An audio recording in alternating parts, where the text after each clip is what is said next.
Blessings and salutations, beautiful people. Good motherfucking morning. It's actually like 2 in the morning. This is around the time I usually wake up, but I've already had my shower, so I woke up a little bit early today.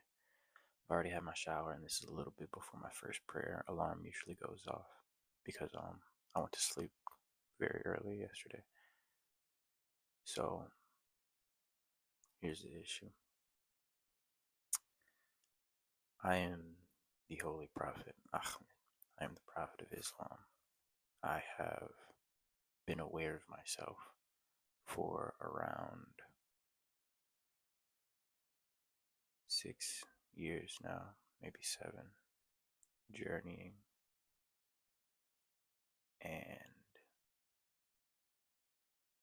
it is honestly understandable why there is fear in regards to me. But I am so near to Allah that the believers need not have fear when interacting with me. There's a story that comes to mind, a hadith rather, the hadith of Moses. And hadith just means story in Arabic. The hadith of Moses, when Moses was at the fire of the burning bush and Allah produced a sign from the staff of Moses, causing the staff to slither like a demon or like a snake. And then Moses ran from it. And then Allah said, "Do not fear, because in my presence the messengers need not have fear." So come to understand the Prophet, right? There is the reasoning Allah has chosen me as his messenger, right? That reasoning is because I am filled with compassion, okay? In regards to the state of being of righteousness and the reward thereof. So, let's say somebody believes themselves to be righteous, and they are righteous, and they believe in Allah, but this person is persecuted because of societies that would rather hide their own wickedness, their own perversions, instead of having that excellent call to judgment and justice and fairness. This can be perceived in the current situation of the Epstein files and how that release of data would then cause an upset in the structural integrity of more than just the American celebrities, but the American Justice Department, the FBI, you know what I'm saying? The CIA. They are the ones that are hiding. And that's why it hasn't been released, because they're trying to clear themselves out of it. They tried to get rid of all the hackers that could expose their data. You get what I'm saying? But what they can't do is get rid of those nations which pray to Allah, that already expose them and that are fueled to expose them. That's why they tried to take them as enemies. But doing so only increases them in loss after loss after loss.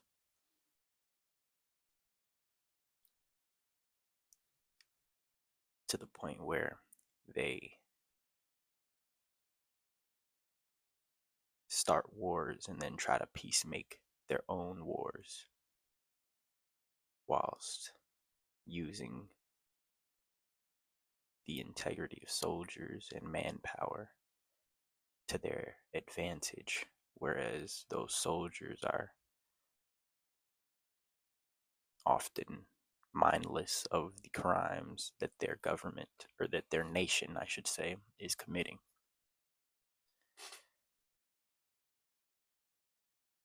And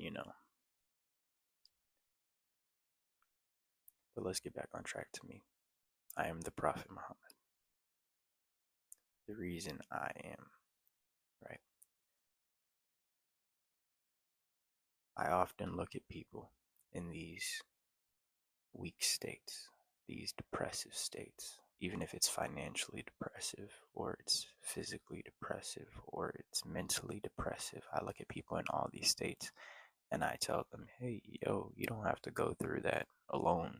You know, I can be there with you and teach you how to get out of that depression, because I've been there before you were there, and I was with you when you were there. And if you've forgotten me, then you can seek forgiveness, and I will certainly be forgiving for you, with you, and I will be seeking forgiveness with you, so that you will find that forgiveness and that you will find love, as long as you take my hand and believe and put your trust in me, and cry not lies to me, and honestly do your best to actually get out of that depression. Like I said, whether it be spiritually depressed, mentally depressed, physically depressed, financially depressed, these are all things that I am capable of and willing to and striving to fix.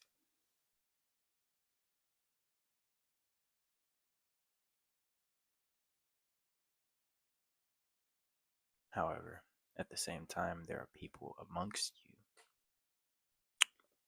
that don't want these things to be fixed for you. They don't even believe that these things can be fixed.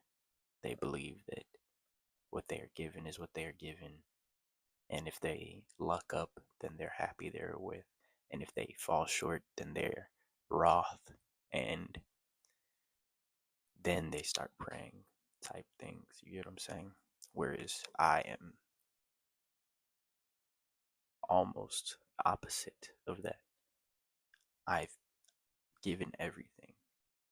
God gives me everything. And then I look at everything He gives me and I tell Him, well, by you I am well pleased. But by that which you try to subdue me with, I am not pleased at all. In fact, I would rather die than accept these things from you. And God is, at that point, I wouldn't say shocked, but well pleased with me, to the point where He raises me up to be who I am, to say to be Prophet Muhammad. If you disbelieve, that is your own disbelief, but that will not affect the truth of the situation. Bismillah ar-Rahman ar-Rahim. Alhamdulillahi Rabbil Alameen ar-Rahman ar-Rahim Maliki Yawmiddin Iyyaka na'budu wa iyyaka nasta'in ihdinas siratal mustaqim siratal ladzina an'amta 'alaihim ghairil maghdubi 'alaihim waladdallin. A'udzu birabbin nas malikin nas ilahin nas min syarril waswasil khannas alladzi yuwaswisu fi sudurin nas minal jinnati wan nas. So when I first became aware of myself, like I said, I was calling to death very, very hard. I was not at all subdued by the things God gave. I was rather I was rather romantic, and I preferred romance over anything, everything. there was no thing that could take my mind off of romance. What I mean by that is, I've only sought to please my wife, whoever that would be, right? And growing up, I had ideas of who I would have as my wife. But then God, when He made me aware of myself, He began to overflow me with women offering themselves to me, which is a thing that most people don't realize about the Prophet Muhammad, is that I have a sort of an income of women that are throwing themselves at me. But if they feel as though society will be unjust to me and them, then they will start to plot against the very foundation of the society, because the wives of the Prophet are not deviant, but they can be devious. They're not mischievous, but they can be masterful in mischief.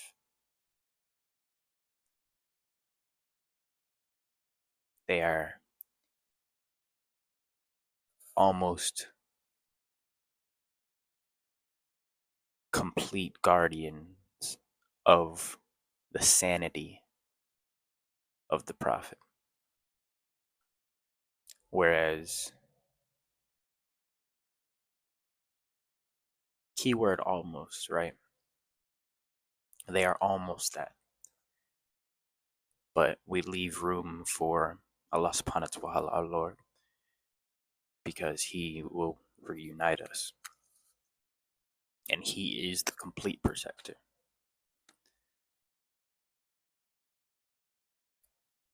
Again, so I had the opportunity to be very wealthy, right? I even had the opportunity to bring one of my wives away from her sisters and allow her to pay for my future. But in doing so, I would have caused her mother much grief. And her mother was also someone who was offering themselves to me. And that might seem like a weird dynamic, but just stay with me. Just don't get too flustered in what I'm revealing, because it is at the same time,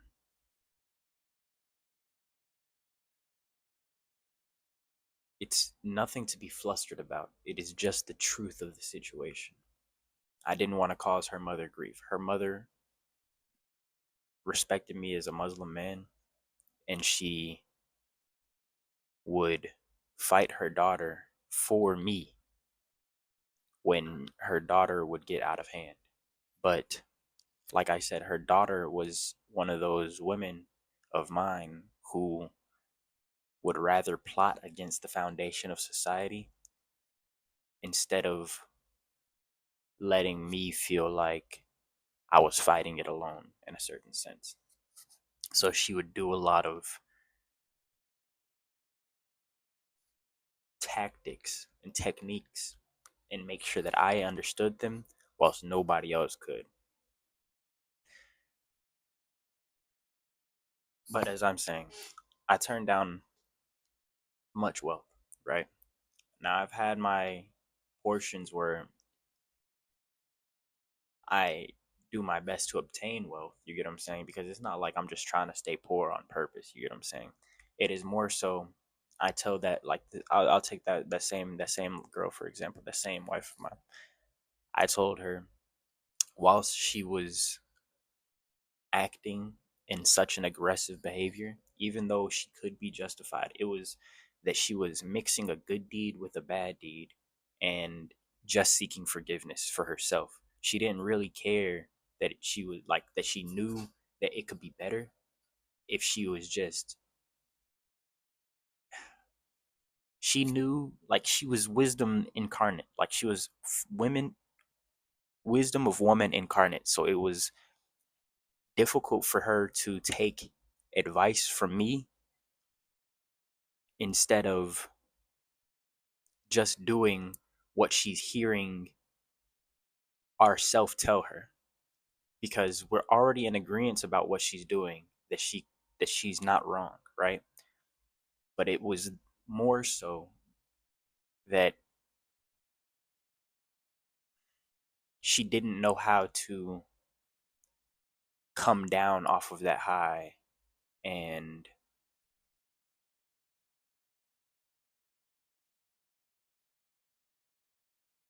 trust the process. She would rather skip the process, which it is what it is at certain points. You get what I'm saying? She would rather skip the process and just return to that place where the wives of the prophet returned to, that place where we all return to. But me and her are often there. We're always there. Like the light of Allah, we are there. Like we're there already. We're not mindlessly searching for God. We've been with him. We've seen him. We've seen him together. And then after we saw him together, he put us through like more trials. And she's like, well, I want to just go back. And I was more so, I wasn't, she was right. You get what I'm saying? She was right. It was just that she just, like I said, man, they can be masters of mischief. Although she's not mischievous herself, it's like if you're testing her with mischief, you're gonna lose the fight. And she's gonna prove to you that you're gonna lose that fight. And she's not afraid to fight it. You get what I'm saying? So anyway, I turned down a lot of wealth. And I'll make this video around like 30 minutes.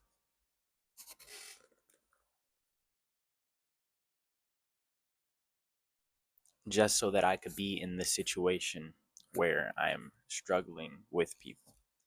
So to help them understand how to get out of these depressive cycles that they catch themselves in, or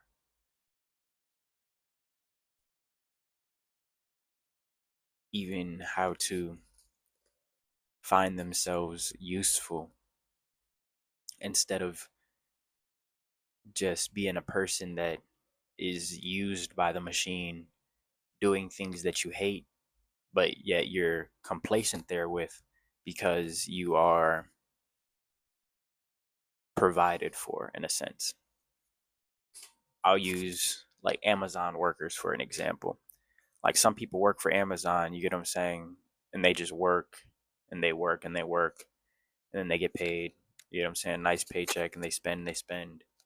But then those same people, some of them, you know what I'm saying, kind of have this like awakening eventually where they start hearing about this type of stuff or that type of stuff. And then they find themselves kind of stuck like, what should I do in this situation? And the whole issue is that if you're feeling like you're working for something that is criminal and yet you keep doing it, it is it's not a good deed. It's straight up just evil. It's a evil practice. And in order to get out of that, you should focus on healing your community instead of trying to politic over it. So it's like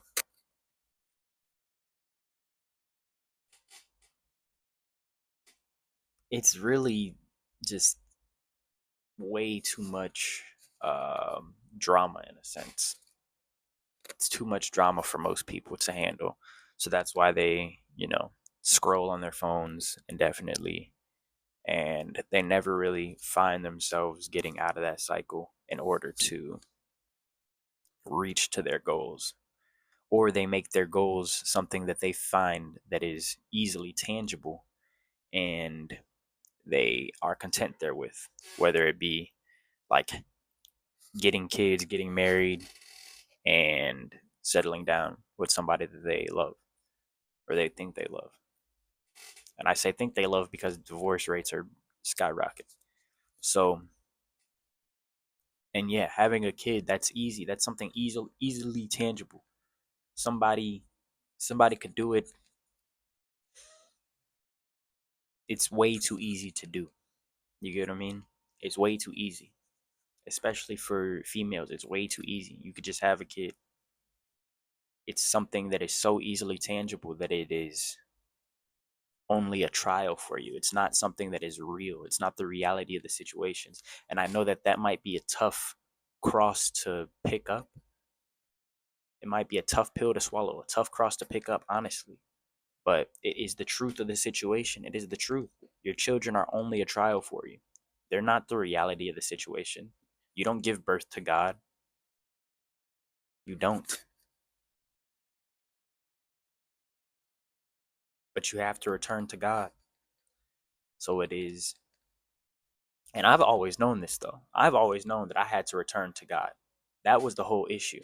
My issue was that I'm going to return to God and I want to speed this process up. Like me and the girl, we were, you know what I'm saying? We were like on the same, we're on the same type of timing. It is just that she's feminine about the timing and I'm masculine about the timing.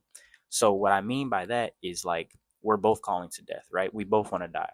And there was like a few years while we were together, it was just like, it was like we're sleeping with each other, hoping that the other, I'm not even going to get to that. We were just super fortunate to have each other and how we did. But we ended up getting out of, like I said, those depressive cycles through romance. But I eventually had to put her to the side because she was causing her herself, her mother, and her sisters, who were all just sprung off me. Like I'm being as honest as I can be, and I don't want to seem proud or arrogant about this, but her sisters, and her mother, they were all sprung off me, and they were ridiculously sprung. Like when like they would confess stuff behind each other's backs, and then when they got back into each other's faces, they would be fighting each other because of that which they were hiding from each other in regards to me. And I would just be like, I'm gonna leave this alone so that you guys can stop uh rather stop blaming me. You get what I'm saying? Because they would openly blame me for the issues, but they would hide it behind like saying like, oh, I'm trying to split them up or something like that. And I would never let somebody outwardly lie against me. And once that becomes the issue, that's when I'm like, all right, I'm gonna leave. I'm gonna leave or I'm gonna kill you. So I left. And even when I was leaving, like she was not letting me go. And she'll act like she just let me go and she like let me be, but she didn't. Like you get what I'm saying? Like she'll lie to you. Like she's a master of mischief. And I'm not saying this, like I said, she was mixing a good deed with a bad deed and hoping for the best outcome for forgiveness. And I was just like, cool. You get what I'm saying? But for me personally, I would rather compound the good deeds instead of at all mixing them with any bad deeds. And that was me being what I seen as masculine about the situation. But she was exposing to me that many men amongst like who I was like around, she was exposing to me like, look, they mix good deeds with bad deeds. So are they not masculine? And I'm looking at her and I'm like, they're not masculine. That's a feminine ass opportunity. Like that's a feminine thing to do. It's not a very manly thing to mix a good deed with a bad deed and hope for forgiveness. I'm sorry, it's not. It's the truth. If you did that shit, you's being a bitch. That's as simple as way I can put it. You's being a bitch. You know what I'm saying? Jesus Christ could try to do something like that, and I would call him a bitch to his face.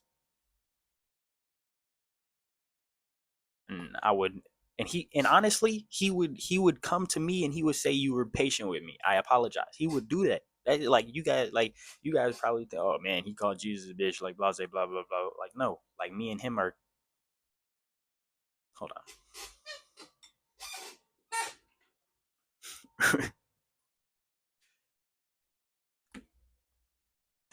This bracelet right here. I keep it on the corner of my stuff.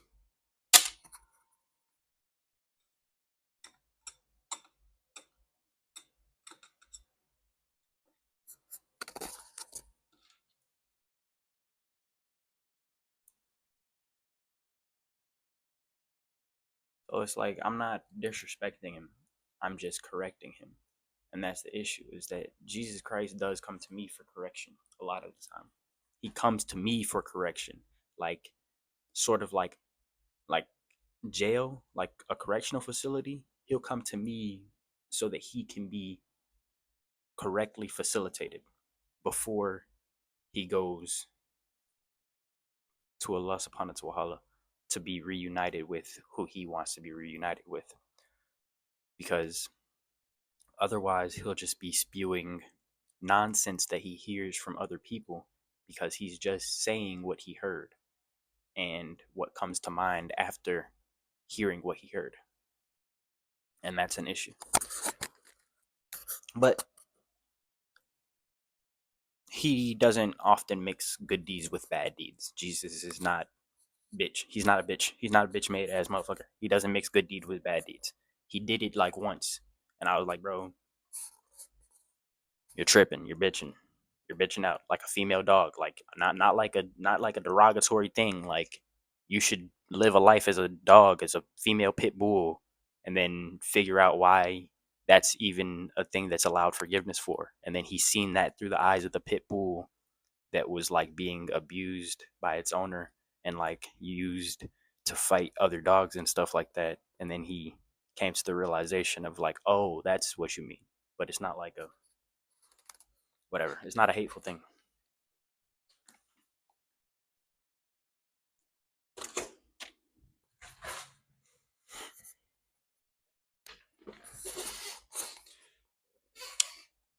So at this point, I am doing my best to get out of this or bring people rather out of this depressive behavior that they catch themselves in. Where right now the current depression is straight up just blaming, like America is blaming Israel for basically everything, even though America has lots of faults of its own. Um, and a lot of people are just missing their marks and they're not actually seeking to correct themselves. Or a lot of Americans have compassion for other places and less compassion for, like, I'll take this as an example. Say there's somebody who's genuinely like a bigot, right? But they're a bigot because somebody beat that into them. You get what I'm saying?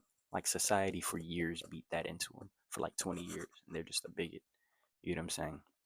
Instead of focusing on how to correct that, somebody will just have compassion for somebody who's being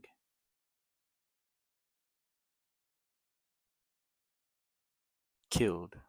You get what I'm saying?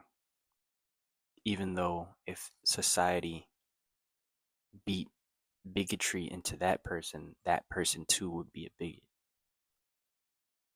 And I know that's a hard thing to really understand. So